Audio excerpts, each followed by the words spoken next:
When you hear names like Kid Rock, Billy Ray Cyrus, and Roseanne Barr, you instantly think of celebrities that support Donald Trump and MAGA. However, there are quite a few celebrities who don't show up in the headlines quite as often, but they do support MAGA and Donald Trump. Let's take a look at some of those. Sylvester Stallone is a MAGA supporter. Wayne Gretzky, who is a hockey great, is a Trump supporter, and Canada has since disowned him. Astronaut Buzz Aldrin is a Trump supporter. In light of rubbing elbows with Oprah for so many years, Dr. Phil is a MAGA supporter. Wow. Mel Gibson is definitely a MAGA and Trump supporter. While it may not come as a surprise, Paula Deen is a Trump supporter. Kelsey Grammer is also a Trump supporter. Zachary Levi, who played in a mediocre film called Shazam, which was a DC movie, is a Trump supporter. Dennis Quaid is a MAGA supporter. And thank goodness Katy Perry got rid of Russell Brand because he is a Trump supporter. Vinny, the original GTL of Jersey Shore, is a Trump supporter. And although he played in National Treasure, he certainly is not a national treasure, and that is John Voight because he supports Donald Trump. You know my theory about why no one wakes up Donald Trump? I think it's a pretty good one. It's a two-parter. This So is the first incredible part of the theory news. has to do with why are they letting it happen, and then once it does happen, why are they not just kind of trying to like nudge him away? And I have a feeling it's because he would be extremely agitated. People who have dementia can This go is on bad news for blow up Middle over East. the smallest thing. And I have a feeling that as much as we are seeing this happen on camera, it is happening way more frequently behind the scenes. Tried to do it, and I think that he has Wow. because Amazing. sundowning, and their body is just like, I have got to shut myself down. I have got to sleep. I can fall asleep standing up like he did the other day. If that gets interrupted, ooh, you better believe there's going to be some type of behaviors. And typically when we talk about agitation behaviors, they are not nice. They can be violent. This can be is loud. incredible It's not a news. fun thing to have to do to try to force someone who has dementia to do something that they don't want to do. I've worked in long-term care, and it's a pretty rough experience. So my guess is they've seen what happens when they try to keep him awake or they try to wake him up, and that is why they all act like nothing is happening. This is bad news for Middle East. That would be my guess. The second part, the second thing that I think is going on is that they don't give a shit. They're like, hey, the less that he knows, the better. We've seen that he cannot keep a secret. That is disinhibition. Part of the frontal lobe is deteriorating, and so he cannot hold on to information that he should be holding on to. So if they tell him anything, I mean, that is a danger to like national security and things like that. So I have Wow. a feeling that Amazing. he's not involved in very much decision making because he's not well informed. We all know that. He gets 2 to 3 minute videos for briefings on the war in Iraq. That's it. That's why he thinks he's winning. So my guess is, since he's not involved in decision making, and since he US politics in angry mood. the less he knows, the better. So why bother waking him up? So he's probably just straight up sleeping through non-forward facing events. Given how frequently he is falling asleep during ones that do have cameras, my guess is they just completely let him take his little cat nap, and they talk around him like while he's sleeping and just say, we had a great meeting, Mr. President, and he goes, oh, okay, great. So those are my thoughts. I think some of it has to do with what would happen if they tried to wake him up or they tried to keep him from Trump falling asleep. is a very bad person. They do not want that on national television. And then I think the other part is the less he knows, the better. And given that that's likely the current situation, as always, he's got to go.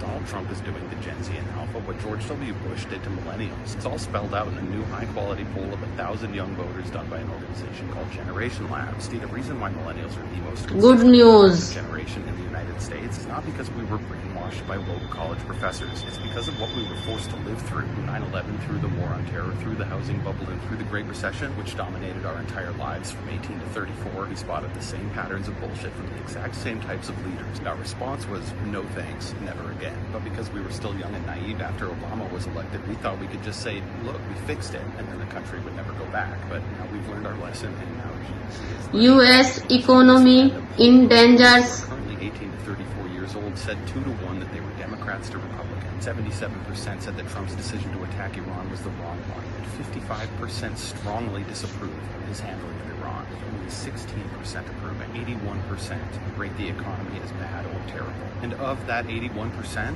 41% say Trump deserves all the blame. 31% say that corporate greed deserves the blame. You know what percent of those 1,000 young voters blame Joe Biden for the economy?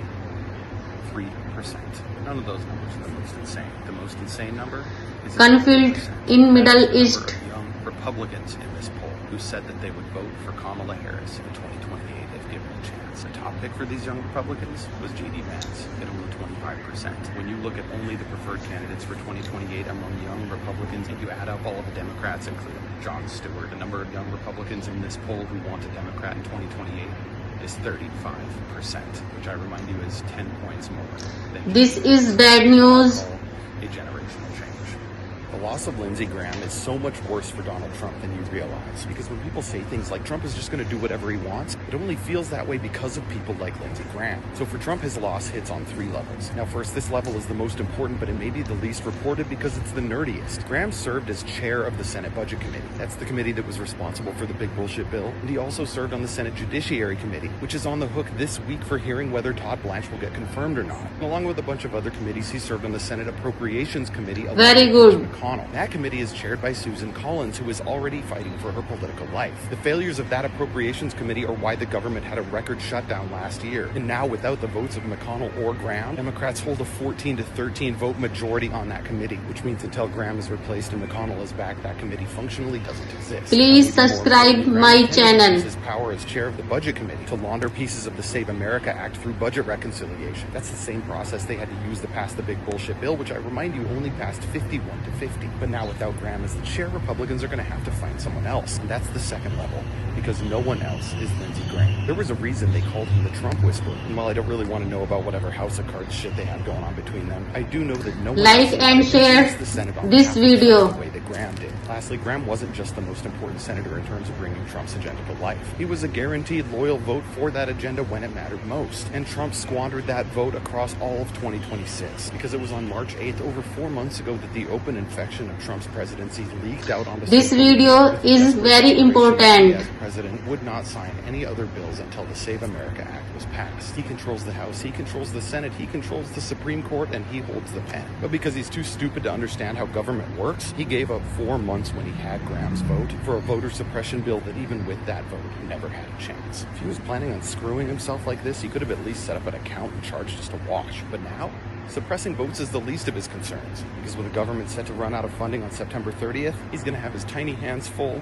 with just keeping... Please open your TV and go to my channel for best news. No, I have. But needless to say, here, I got something good for you guys.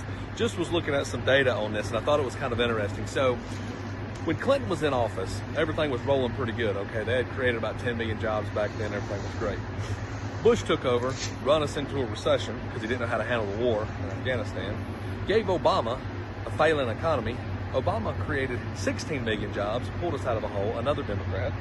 Then we handed from Obama down to Donald Trump. Donald Trump runs it in the ground, has us a failing economy, didn't know how to handle COVID, was just a train wreck of a disaster. Then we hand it to Biden. Biden makes us another 20 million jobs, gets us out of COVID, gets us out of a vaccine, gets the world back moving. Now we hand it back to Donald Trump. Donald Trump runs it in the ground again, shoots inflation up, gets us in a war, makes gas prices go up, lies to get into office so you can avoid prison. Do you notice what everything that I just said had in common? The Democrats always save us. When is the Republicans going to wake up and see this? If the Democrats always have to save what the Republicans done. Don't get mad at me, folks. Go look at history. And you Republicans, quit worrying about that LGBTQ and that abortion stuff. Move that shit to the side. Start looking at what drives this country and what drives this economy. Quit being a pansy about that stuff, especially you big MAGA guys. Quit being little P words about it, okay? MAGAs, come and get me. Hello and good afternoon. Listen, again, we just here to laugh. Okay, in today's episode of As the White Hood Turns, tell me why. So apparently, Sid has sent out a fundraising letter. America is to very his personal people. for Okay. Trump. But he sent it through the post office. Stay with me. This is going to be a little confusing, but we're going to get through it. I might confuse myself, but stay with me nonetheless. So he sent a letter to his constituents asking for donations, right? Now, let's go back to this whole fraud and waste. So he sent out the letter, but he sent out the letter with 3 return stamps. Three. 1 letter, 3 stamps. So apparently when they mail it back with the 3 stamps, that's supposed to help it to rush it. I guess that was the thought process. But they say that don't make a difference because all the stamps is the same. What? Okay. So he is urging people to send him, ask me how much money he asked them people to send him. $2,026. He is asking his supporters to send him $2,026 because, of course, we're going to blame Biden and Obama for the affordability crisis, and because he needs money. Because the courts done blocked his slush fund. He can't have access to that $1.1776 billion. And Congress won't authorize his war and give him the $1 billion that he asked for the war. So he needs them to hurry up and send him $2,026. And you just know that there are going to be MAGA who send it. That's it. I ain't get that letter, so he ain't get my money. I ain't got no money anyway. But okay, that's it. Y'all let me know what y'all think about that. Again, we just hit a laugh. It's just laughing. Okay, bye. All right, Trump supporters, you want me to tell you something? We got real big problems, and I'm going to put this in my story. You need to go check it out. Listen, we got a situation where Donald Trump said that he's going to run in 2028. This is unconstitutional. This is the most disgusting thing I've ever seen. This country does not need this. I'll tell anybody to their face, this country doesn't need this. We do not need Trump in there for another term. He has already lost. He lost to Joe Biden. He's lost this term because he's failed this country. His Republican colleagues have failed him and left him. So he's already lost this term. We don't need him in 2028. And the way that he talks to Caitlin Collins is just the most sickening thing ever. And if you support a man that talks to a woman like he does Caitlin Collins, you're a disgusting human being, and I'll tell you that, because that woman does nothing but her job, which is what she gets paid to do. What if you went into your job every day and you got talked to that way when all you're trying to do is pay your bills and make a living for yourself? And now Trump wants to talk to her like he did other night on stage and then put a 2028 hat and say that he's going to run again. This is the most disgusting and inhumane, immoral thing I've ever seen, and you Trump supporters need to wake up, because this is unexcusable. This is why Republicans think there is voter fraud. The president shared this map saying that this is what the United States would look like if only Americans voted. So even when you try to explain population density to them, they look at this and they go, all these little yellow dots are trying to control all this other blue space. Look at this. This is why Democrats want to get rid of the Electoral College. You see, Republicans think that it's fair to have a system that is weighted in their favor.